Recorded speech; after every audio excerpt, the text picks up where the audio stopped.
Namaste and welcome to my channel named Digital Librarian. I am Jaya Kumari and I have dedicated my academic career to mastering the world of information and librarian science. With a knowledge of BLIS, MLIS, PGDCA and having cleared the UGC NET, here I am going to tell you the chapter Data Information Knowledge Wisdom. ये chapter पढ़ाने से पहले मैं आपको बता दूं कि मैं एक लाइब्रेरी साइंस की स्टूडेंट हूँ। इस फील्ड में मैं भी स्टडी कर रही हूँ। मैंने BLIS bachelor in library science, MLIS masters in library and information science, PGDCA post graduate diploma in computer application and I have cleared my UGC net. मैं आपको आज अपनी पहली क्लास स्टार्ट कर रही हूँ UGC नेट वाले बच्चों के लिए। लाइब्रेरी साइंस में अगर आप किसी भी फील्ड में तैयारी कर रहे हैं तो आप मेरा चैप्टर देख सकते हैं। ये सीरीज मेरी पूरी फ्री रहेगी आप लोगों के लिए और मैं रेगुलर इस पे अपनी वीडियोस डालूंगी। आई होप कि मैं आप लोगों की हेल्प कर सकूं इस फील्ड में नॉलेज को गेन करने के लिए। हम देखते हैं कि ज्यादातर बच्चे जो होते हैं वो लाइब्रेरी साइंस में एडमिशन तो ले लेते हैं लेकिन इतनी स्टडीज हो नहीं पाती क्योंकि ज्यादातर लोग इसको डिस्टेंस मोड से करते हैं। और आने वाले टाइम में जो वैकेंसीज आने वाली हैं उसमें आपको इस कंटेंट से बहुत सारे क्वेश्चन डायरेक्ट पुट अप होंगे और मैं इसमें पहले थ्योरी को समझाऊंगी फिर उससे रिलेटेड क्वेश्चंस आपको कराऊंगी। ठीक है, so I am going to start my first chapter data information knowledge wisdom. What is data? अगर आप देखते हैं तो पहला क्वेश्चन ही आता है कि डाटा क्या होता है। यूजीसी नेट पेपर में, एग्जामिनेशन में या लाइब्रेरी साइंस के किसी भी एग्जाम में ये क्वेश्चन आ सकता है कि डाटा क्या होता है। ठीक है, तो data is a raw unorganised facts, signals और सिंबल। डाटा क्या होता है कि कोई भी ऐसा अनऑर्गेनाइज्ड फैक्ट, रॉ, ठीक है, जिसका कोई मीनिंग नहीं है, कोई कंटेक्स्ट में नहीं कहा गया है।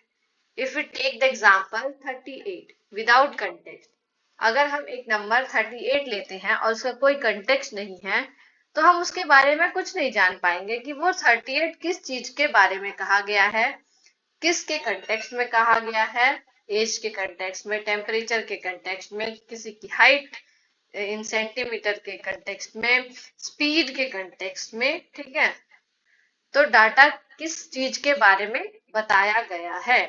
अगर किसी भी डाटा का कोई कंटेक्स्ट नहीं दिया गया है तो वो यूजलेस डाटा होता है, मीनिंगलेस डाटा होता है, अनकंटेक्चुअल डाटा होता है जो कि हमारे लिए नो यूज, उसका कोई यूज नहीं होता। ठीक है, what it student, I hope you understood. Second point is information. What is information? Information क्या होती है? Data that has been processed, structured और contextualized to make it useful. ठीक है, जो प्रोसेस डाटा होता है। अब डाटा को किसके रिगार्डिंग कहा गया है, क्या कहा गया है, कहाँ पे कहा गया है, कब कहा गया है, किस चीज के रिगार्डिंग कहा गया है, अगर उसका कोई कंटेक्स्ट बताया गया है, उसको एक स्ट्रक्चर फॉर्म किया गया है, किसी प्रोसेस किया गया है, तो वो डाटा किस चीज से लिंक हुआ है, who, what, where, when, then it make information. The outside temperature is 30 degrees Celsius. Here I am giving you example 38 degree Celsius. ये सेल्सियस के कंटेक्स्ट में कहा गया है तो इस डाटा का एक मीनिंग क्रिएट होता है कि ये जो है एक 38 डिग्री सेल्सियस के बारे में कहा गया है। 38 सेंटीमीटर भी हो सकता था। ओके, 38 कोई एज भी कहा जा सकता है। अगर उसका कोई कंटेक्स्ट दिया गया है, कोई स्ट्रक्चर फॉर्म हुआ है तो वो आपका इंफॉर्मेशन होता है। ठीक है, नेक्स्ट पॉइंट इज नॉलेज। आप नॉलेज से क्या समझते हैं? What is knowledge? आप लोग कमेंट्स में टाइप करिए कि नॉलेज क्या होता है। The application of data and information to answer how. Knowledge is information combined with experience and capability. ठीक है, जब भी हम कोई भी जो डाटा है वो कैसे उसके कैसे इंफॉर्मेशन को एक्सपीरियंस के साथ नो हाउ फैक्टर जो होता है ना एक, उसको क्रिएट किया जाए कि हम इसको जानते हैं फिर उस चीज को हमने एक्सपीरियंस भी किया, तो वो एक नॉलेज क्रिएट करता है। जैसे कि इस एग्जांपल में हम देखते हैं at 38 degrees Celsius, the weather is dangerously hot and the human body is at risk of heat stroke. जैसे कि हम देखते हैं कि समर आ चुका है और इस टाइम पे बहुत ही ज्यादा गर्मी हो रही है। तो इस टाइम पे हम 38 डिग्री सेल्सियस अगर होता है तो बहुत ही ज्यादा गर्मी लगती है, ठीक है। उससे बचने के लिए हम क्या कर सकते हैं, धूप में ना जाएं, अगर अननेसेसरी नहीं जाना है तो, ठीक है। तो ये हम अगर 38 डिग्री सेल्सियस है तो हमें नॉलेज है कि इस टाइम पे बहुत ज्यादा गर्मी होगी, तो हम वाइजली कोई भी एक्टिविटी चूज कर सकते हैं। कहीं जाना है तो उस टाइम पे हम डिसाइड कर सकते हैं कि हमें क्या करना चाहिए क्या नहीं करना चाहिए, ठीक है।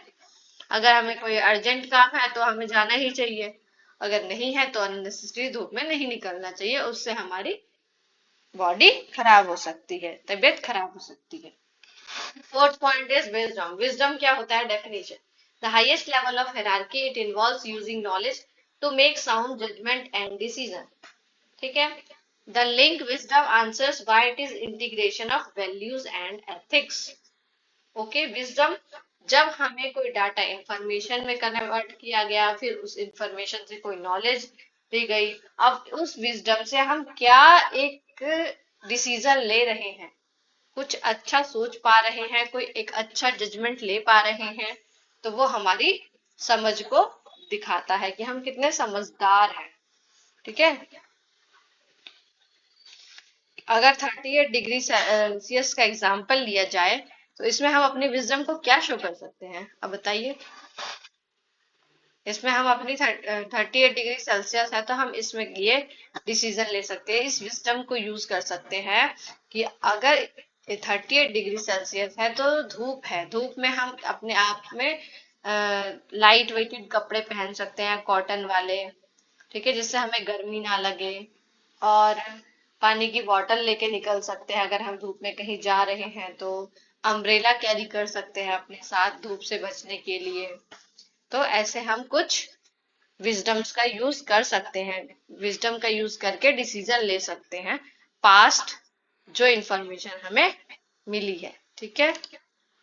Because it 38 degree Celsius we should postpone the outdoor marathon to ensure, अगर हमें किसी आउटडोर मैराथन में जाना है तो हम पोस्टपोन कर सकते हैं क्योंकि वो धूप हमें बीमार कर सकती है, ठीक है। ऐसा कोई भी हम एग्जाम्पल ले सकते हैं, ठीक है। समरी दी गई है, आप देख लीजिए उसमें कि क्या समरी है।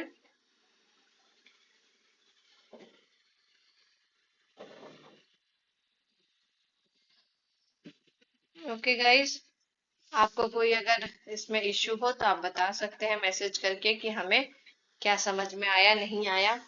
अगर आप कोई और एग्जाम्पल भी लेना चाहते हैं डाटा के रिगार्डिंग तो हम एग्जाम्पल ले सकते हैं कलर का, कोई भी कलर अगर ले लिया जाए, रेड कलर, ठीक है। रेड कलर अगर लिखा हुआ है कहीं भी तो उसका क्या क्या मीनिंग हो सकता है, ठीक है। किसी के कपड़े का कलर हो सकता है, किसी के बालों का कलर हो सकता है, ओके। और रेड कलर मतलब डेंजर का भी खतरा हो सकता है, डेंजर का भी सिंबल हो सकता है। एंड रेड कोई ब्लड का कलर हो सकता है, रेड मीन्स अगर हम ट्रैफिक लाइट सिग्नल, हाँ ट्रैफिक लाइट सिग्नल का एग्जांपल लेते हैं, अगर हम ट्रैफिक लाइट सिग्नल देखा जाए तो उस पे रेड कलर क्या शो करता है, अगर उसके कंटेक्स्ट में दिखा जाए तो हम समझ सकते हैं कुछ, ठीक है। इसमें डाटा दिया गया अगर रेड कलर कोई, तो उसमें हम देख सकते हैं कि रेड कलर किसके कंटेक्स्ट में दिया गया है हमारा, ठीक है।